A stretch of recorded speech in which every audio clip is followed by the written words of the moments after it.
Assalamualaikum warahmatullahi wabarakatuh. Waalaikumsalam warahmatullahi wabarakatuh.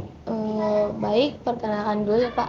Saya Aulia Alvinur Fadila dari Prodi Manajemen Bisnis Syariah, Fakultas Ekonomi Bisnis Islam dari kampus UIN Syarif Masjid. Ya, Bapak dengan Bapak siapa? ya. Nama saya Surya Lismana. Kemudian nama dari Kraton, Asmod Dalem dari Kraton, karena saya adalah di dalam juru kunci Hastono Kraton Kartosuro, itu bernama Mas Ngabei Suryo Hastono Hadi Projo Nagur. Oke. Mohon maaf ya Pak mengganggu waktunya Oke. Bapak sebentar.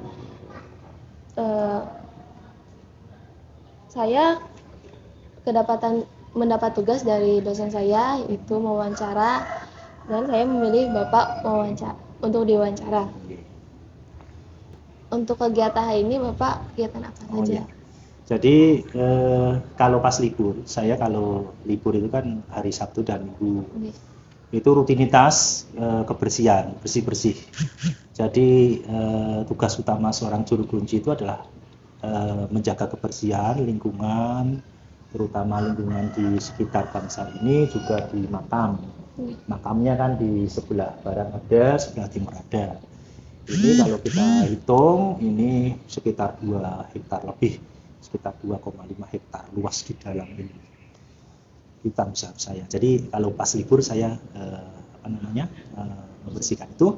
Di samping itu juga kalau ada tamu-tamu saya harus siap sedia untuk menerima para tamu yang hadir pada saat-saat itu. Tapi kalau pekerjaan pokok Bapak? Ya, saya alhamdulillah dari barokah dari Eyang Buyut saya.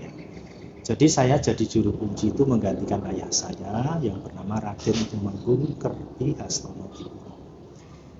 Saya menggantikan ayah saya 1 November tahun 2017. Jadi kurang lebih baru sekitar 5 tahun, dan itu turun-temurun dari Eyang Buyut saya dari tahun 1816 turun-temurun sampai saya sudah keturunan yang ke-10. Dari barokah yang Buyut saya yang semula hanya juru kunci, alhamdulillah periode saya, generasi saya adalah sekarang diberikan amanah sebagai guru di SMP Negeri 2 Patesih, dan alhamdulillah di ASN. Kalau dulu PNS, sekarang sudah ASN, dan alhamdulillah itu saya yakin itu adalah dari barokah dari yang saya, karena baru saya yang mendobel istilahnya kan, saya juga juru kunci Kartosuro, yang kedua saya adalah guru di SMP Negeri 2 Patesih, magang saya IPS jurusan sejarah. Oh iya Pak. Untuk sejarah berdirinya keraton ini gimana aja sih? Oh ya, kalau bicara masalah Keraton Kartosuro, jadi Keraton Kartosuro itu berdiri tanggal 11 September tahun 1680. Jadi kalau sekarang itu tahun 2022, itu usianya itu sekitar 342 tahun yang lalu. Keraton Kartosuro ini adalah dibangun oleh Sinuwun Amangkurat yang kedua. Sinuwun Amangkurat yang kedua ke Batavia. Tetapi sampai di Tegal beliau jatuh sakit dan sedo di sana dan dimakamkan di Hastono Tegal Arum di Kabupaten Tegal. Selanjutnya beliau berwasiat kepada Sinuwun Amangkurat yang kedua, putranya, itu kembali ke Keraton Lama atau Keraton Belakang Trunojoyo. Setelah pemberontakan Trunojoyo dapat dipadamkan, maka Sinuwun Amangkurat yang kedua itu tidak mau lagi untuk kembali ke Keraton Lama atau Keraton Pleret, sehingga dia menujunya di Semarang. Di Semarang dia diterima oleh Gubernur Semarang pada waktu itu, seorang VOC yang bernama Jacob Cooper. Di sana merayakan kemenangan, dan akhirnya dalam pesowanan, dalam rapat agung gitu ya, itu diputuskan bahwa karena Keraton Pleret sudah jatuh ke tangan musuh, maka harus pindah. Maka diputuskan atau ditawarkan 3 tempat. Yang pertama itu namanya Logender. Logender itu daerah Ungaran, Semarang. Yang kedua itu adalah di Tingkir. Tingkir itu Solotigo. Yang ketiga adalah Alas Wonokerto atau Hutan Wonokerto. Dari 3 tempat itu yang dipilih adalah Hutan Wonokerto yang ketiga tadi, atau Alas Wonokerto. Pertimbangannya, kenapa kok dipilih? Yang pertama, itu adalah dekat dengan eyang buyutnya, Pleret, Pajang. Yang kedua, sumber mata air yang ada pada saat itu, bahkan sampai sekarang masih ada, yaitu adalah dari Pengging. Jadi sumber mata airnya itu dari Pengging. Kemudian yang ketiga, tanah itu luas. Tanahnya luas, kemudian memungkinkan sekali untuk dijadikan sebuah keraton karena strategis. Yang keempatnya, itu pertimbangannya adalah kakeknya yang bernama Pangeran Pekik. Itu pada saat beliau itu di ziarah di makam Butuh. Makam Butuh itu makamnya Sinuwun Sultan Hadiwijaya, Sultan Pajang. Beliau itu bermimpi bahwa besok cucunya, yaitu adalah Sinuwun Amangkurat yang kedua, akan mendirikan atau menjadi raja di hutan sebelah selatan Butuh, dan pada waktu itu satu-satunya hutan di sebelah selatan Butuh adalah Wonokerto. Maka dengan 4 pertimbangan itu dibangunlah keraton. Membangun keraton Kartosuro itu tidak membutuhkan waktu yang lama, hanya 7 sampai 8 bulan. Kita bisa bayangkan 7 sampai 8 bulan. Keraton yang terdiri dari alun-alun yang 2 alun-alun, Benteng Baliwati, Benteng Suci Manganti, ada Siti Finggil, kemudian Pagelaran dan lain sebagainya, itu hanya membutuhkan waktu 7 sampai 8 bulan. Sehingga kesannya kan tergesa-gesa karena kebutuhan pada waktu itu. Dan keraton Kartosuro itu mirip dengan keraton yang lama, yaitu adalah keraton Pleret. Selanjutnya setelah jadi keraton ini, maka tanggal 11 September tahun 1680, Sinuwun Amangkurat kedua itu adalah diiring dengan Jacob Cooper masuk ke Pagelaran. Beliau mendeklarasikan istilahnya, mengumumkan, memproklamirkan bahwa beliau adalah raja di keraton yang baru, Mataram yang baru, dan diberi nama adalah Kartosuro Hadiningrat. Karto itu artinya sejahtera, makmur, loh jinawi. Kemudian Suro itu wani. Itu arti Kartosuro. Selanjutnya beliau bertahta di Kartosuro selama 23 tahun di sini.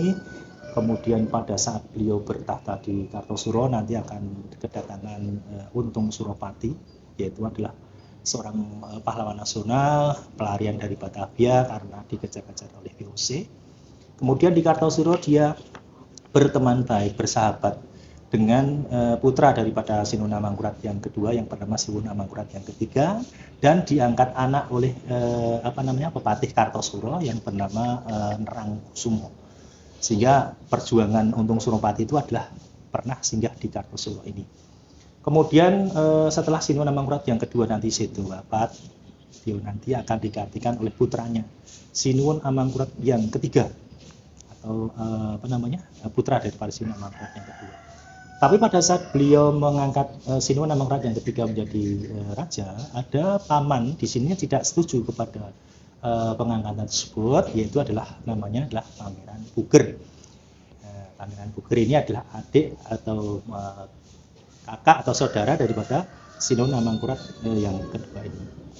Kemudian kenapa kok beliau ini tidak setuju? Karena beliau yang pertama menginginkan raja itu adalah sempurna. Nyun sewu, karena Sinuwun Amangkurat yang ketiga ini adalah pada saat dulu itu adalah mungkin karena kecelakaan jatuh dan sebagainya, kakinya itu pincang, sehingga membuat keberatan daripada Sinuwun bukan Sinuwun tapi Pangeran Puger ini. Selanjutnya terjadi konflik yang demikian sangat hebat di Kartosuro. Kemudian di sini nanti VOC yang berperanan.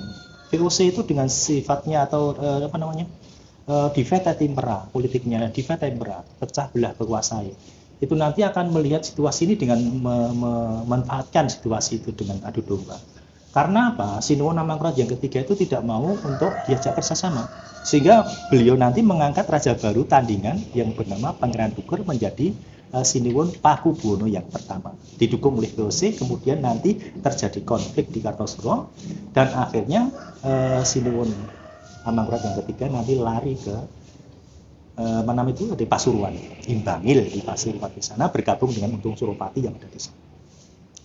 Selanjutnya di Kartosuro adalah Pakubuwono yang pertama yang berkuasa di Kartosuro ini. Kemudian nanti setelah itu Pakubuwono yang pertama nanti bertahta, ini VOC juga tetap mengejar daripada Sinuhun Amangkurat yang ketiga, juga Untung Suropati, dan Untung Suropati nanti dapat terbunuh atau tertimpa mati di Bangil menjadi pahlawan nasional, dan nanti Sinuhun Amangkurat yang ketiga nanti ditangkap dan dibuang ke Ceylon. Ceylon itu Sri Lanka. Nah, setelah itu di sini yang bertata adalah Sinuhun Pakubuwono yang pertama. Sinuhun Pakubuwono yang pertama nanti bertahta, kemudian nanti akan digantikan oleh putranya, yaitu adalah Sinuhun Amangkurat yang keempat atau Amangkurat Jawi di sini. Kemudian setelah Sinuhun Amangkurat yang keempat nanti sedo diganti putranya lagi, yaitu Sinuhun Pakubuwono yang kedua. Saat Pakubuwono yang kedua nanti tahta di Kartosuro, nanti ada pemberontakan, namanya pemberontakan Raden Mas Garenti atau geger pecinan di Kartosuro. Itu terjadi tahun 1742.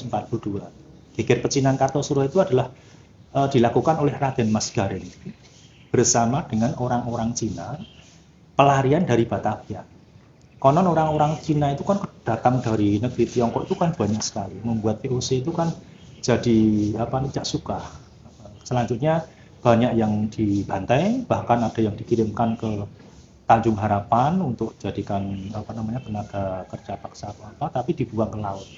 Dan akhirnya terjadi berita itu kan menyebar, dan akhirnya membuat orang-orang Cina ini melawan, dan akhirnya dia terusir dari Batavia. Karena dia singgahnya di Semarang. Di Semarang dia dimanfaatkan oleh Raden Mas Garenti untuk memberontak di Kartosuro.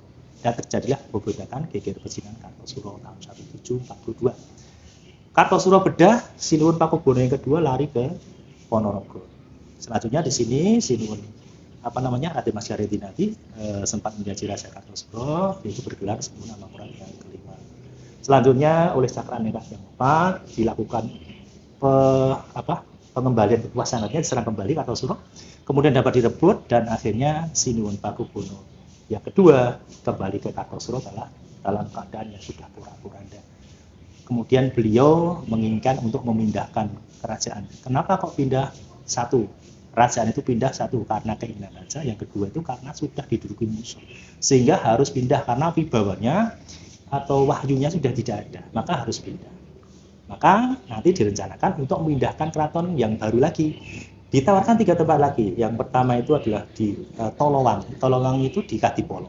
Kadipolo itu yang Kesah Kembang ya. Yang kedua itu adalah Sonosewu. Sonosewu itu Mojolaban.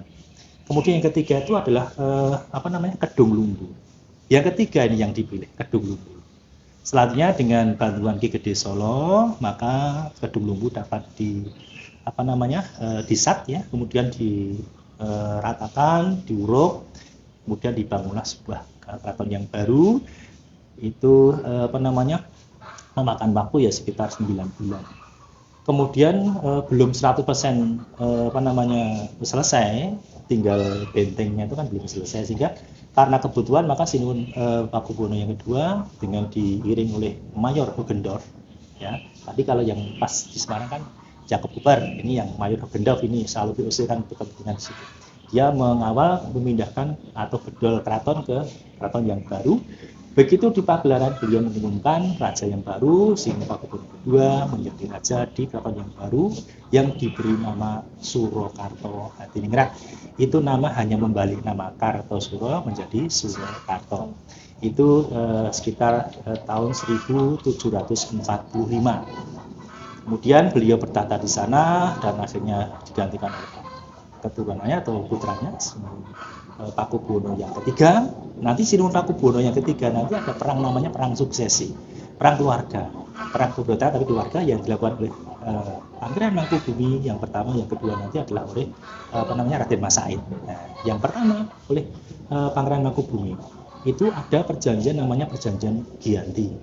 Itu ya, perjanjian Giyanti itu kalau nggak salah tahun 1755. Di situ nanti membelah Keraton Mataram ini menjadi 2. Surakarta itu menjadi 2. Sebelah selatan menjadi Nyai Yogyakarta Hadiningrat. Sinuhun atau Mangkubumi nanti akan bergelar Sri Sultan Hamengkubuwono yang pertama. 2 tahun kemudian nanti ada perjanjian namanya Selotigo tahun 1757 yang dilakukan antara Raden Mas Said dengan Pakubuwono yang ketiga, kemudian menghasilkan hasil yaitu adalah Purwokerto dibagi menjadi dua lagi, Mangkunegaran dan Surakarta. Dan Raden Mas Said nanti akan bergelar Mangkunegoro yang pertama. Kemudian setelah itu diganti oleh Pakubuwono yang keempat, 5, 6, 7, 8, 9, 10, kemudian 11, 12, sampai sekarang 13. Keraton Surakarta Hadiningrat. Demikian kurang lebih. Tapi masih kan ini keraton Kartosuro, apa masih ada hubungannya dengan keraton Surakarta yang di alun-alun itu? Ya, hubungannya ada. Karena apa? Keraton Surakarta itu penerus Kartosuro. Kan tadi sudah disebutkan. Nama Kartosuro dipindah ke Surakarta hanya membalik nama. Kartosuro, Surakarta. Keturunan adalah semuanya termasuk dalam ageng, bangsa dan sebagainya itu masih bawa ke Surakarta semua. Dan pada waktu itu karena ini adalah titah raja yang memerintahkan semua pindah, sehingga tidak ada yang tinggal di sini lagi. Semuanya pindah, keraton ini jadi hutan lagi.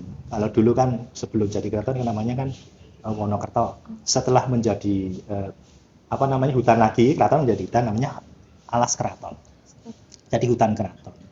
Di sini nanti setelah lama ditinggalkan, baru tahun 1811 itu dilakukan pencarian kembali.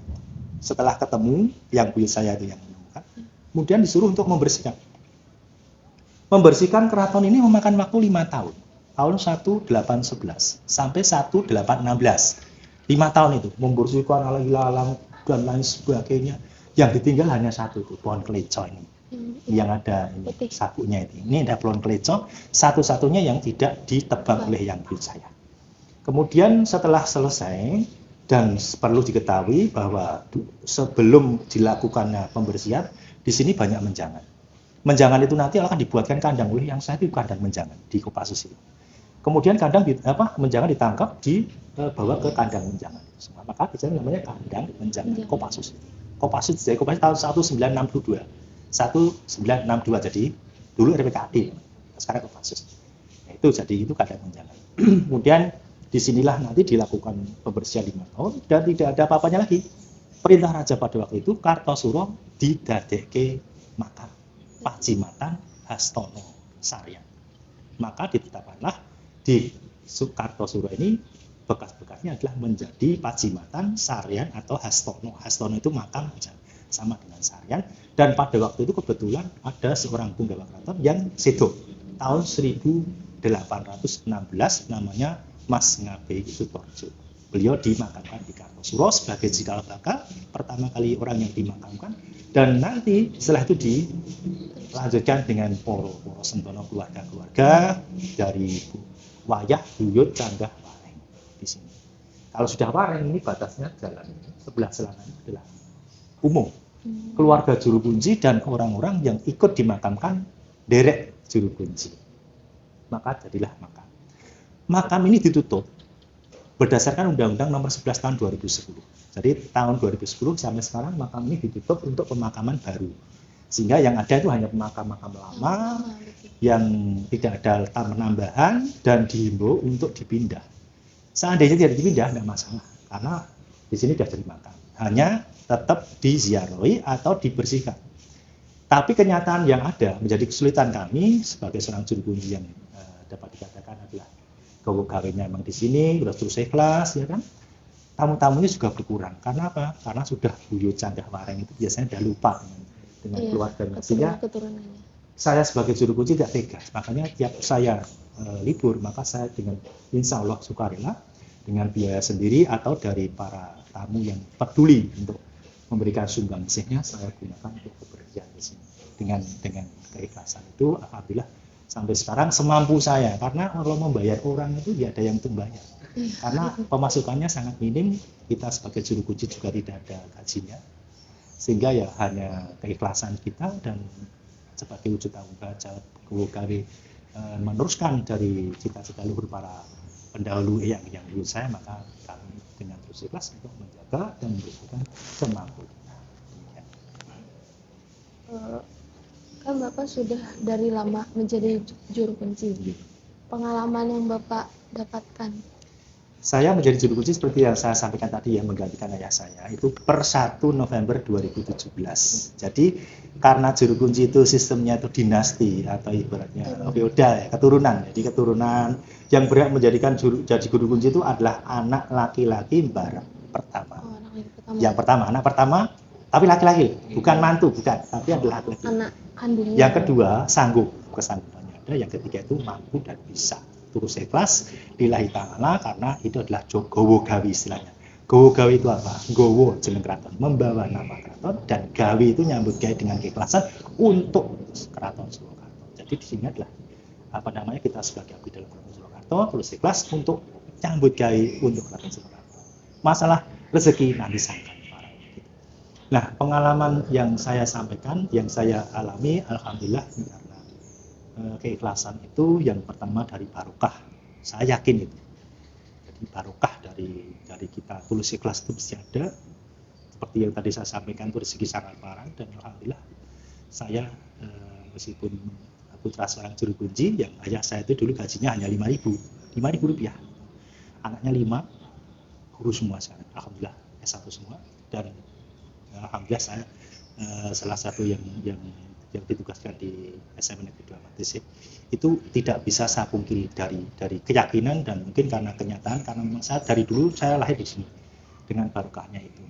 Kemudian kalau sukanya ya kalau ada tamu, ada banyak mahasiswa terutama juga para peziarah itu mereka datang itu saya senang karena kita bisa komunikasi, kita bisa menularkan istilahnya ilmu pengetahuan yang kita miliki. Kebetulan kan di sini saya kan jurusan sejarah, S1 saya sejarah, saya lulusan dari Univet Soekarjo itu tahun 97, pendidikan sejarah saya. Alhamdulillah itu membuat saya jadi bangga dan banyak yang datang ke sini.